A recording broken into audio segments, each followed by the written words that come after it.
নমস্কার সবাইকে, আমি ডক্টর শর্মিষ্ঠা সরকার, Fertility সেন্টার শিলিগুড়ি থেকে। আজকে আমরা ভ্রূণ স্থানান্তর বা এমব্রয়ো ট্রান্সফার নিয়ে কিছু গুরুত্বপূর্ণ তথ্য জানব।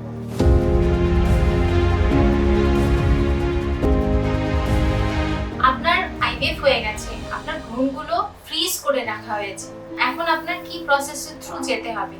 প্রথমত যখন আপনার পিরিয়ডের সেকেন্ড ডে হবে ওদিনকে আপনাকে ডাকা হবে, বেসিক কিছু ব্লাড টেস্ট করা হবে, আল্ট্রাসাউন্ড করে দেখা হবে, তারপর আপনাকে কিছু ওষুধ দেওয়া হবে ইউট্রাসের লাইনিং প্রিপেয়ার করার জন্য। সেটা 10 থেকে 15 দিন দেওয়ার পর আপনাকে আল্ট্রাসাউন্ড করতে ডাকা হবে। আল্ট্রাসাউন্ড করে আপনার ইউট্রাসের লাইনিং যদি প্রিপেয়ার হয়ে গিয়ে থাকে, ইউট্রাসের লাইনিং মানে ডাক্তারবাবু দেখবেন যে আপনার 8 মিলিমিটারের উপরে হয়ে গিয়েছে, ট্রিপল লাইন দেখা যাচ্ছে, ব্লাড ফ্লো ভালো আছে, তখন আপনাকে একটা ভ্রূণ ট্রান্সফারের জন্য ডেট দেওয়া হবে within 3 days or within 6 days depending আপন আপনার কি ডে 3 এমব্রয়ো ফ্রিজ করা হয়েছে, ব্লাস্টোসিস্ট ফ্রিজ করা হয়েছে। ভ্রূণ ট্রান্সফার যখন করা হবে তার আগে যে আমরা একটা আল্ট্রাসাউন্ড করে ডেট ফিক্স করি, ওই আল্ট্রাসাউন্ডে এরকম একটা ফিচার্স থাকবে, 3টে লেয়ার থাকে আল্ট্রাসাউন্ডে, 3টে, 1টা 2টো 3টে এরকম 3টে লেয়ার্স থাকবে। থিকনেস আপনার 8 মিলিমিটার টু 12 মিলিমিটারের মাঝখানে থাকবে। তারপর আপনাকে ভ্রূণ ট্রান্সফারের ডেটটা দেওয়া হয়।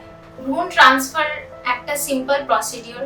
সকালবেলা আপনারা আসবেন, আপনাদের ব্লাডার ফুল থাকবে, তারপর একটা ক্যাথেটার দিয়ে, এরকম একটা আউটার ক্যাথেটার থাকে, এটাতে একটা ইনার ক্যাথেটার থাকে যেটার মধ্যে এমব্রায়োলজিস্ট ভেতর থেকে ভ্রূণগুলো আপনার লোড করবে, একটা বা দুটো লোড করে দেবে। সেটা আপনার জরায়ুর ভেতরে যৌন পথ দিয়ে ইন্ট্রোডিউস করা হবে। আর ইউট্রাসের ভেতরে একটা এক্স্যাক্ট লোকেশন আছে, ওটা আল্ট্রাসাউন্ড দিয়ে দেখা যায়। ওই লোকেশনের মধ্যে আমাদের ভ্রূণগুলো ট্রান্সফার করতে হবে। ভ্রূণ ট্রান্সফারে সেরকম ব্যথা কিছু হয় না, অ্যানেস্থেসিয়ার দরকার হয় না। ভ্রূণ ট্রান্সফারের পর 15 বা 20 মিনিটস আপনার বেড রেস্টে থাকতে হয়। তারপর আপনার 15 ডেজ বা 18 ডেজ পর একটা ব্লাড টেস্ট করে দেখা হয় যে আপনার প্রেগন্যান্সি পজিটিভ এসেছে কিনা। যদি প্রেগন্যান্সি পজিটিভ এসে থাকে, তারপর আফটার 1 উইক অর 2 উইকস আপনার একটা আল্ট্রাসাউন্ড করে দেখা হবে যে প্রেগন্যান্সির লোকেশনটা কোথায় আছে, নাম্বার অফ প্রেগন্যান্সিস কত আছে। এরকম ভাবে আপনার পরে ফলো আপ হতে থাকবে। যে ভ্রূণ ট্রান্সফারে ওষুধগুলো খুবই ইম্পর্টেন্ট, সেগুলো মিস করতে হয় না।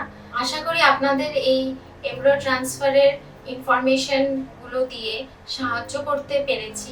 এরপরেও যদি আপনাদের কোনো কোয়েরিজ থাকে তাহলে আমাকে কমেন্ট সেকশনে জানাবেন।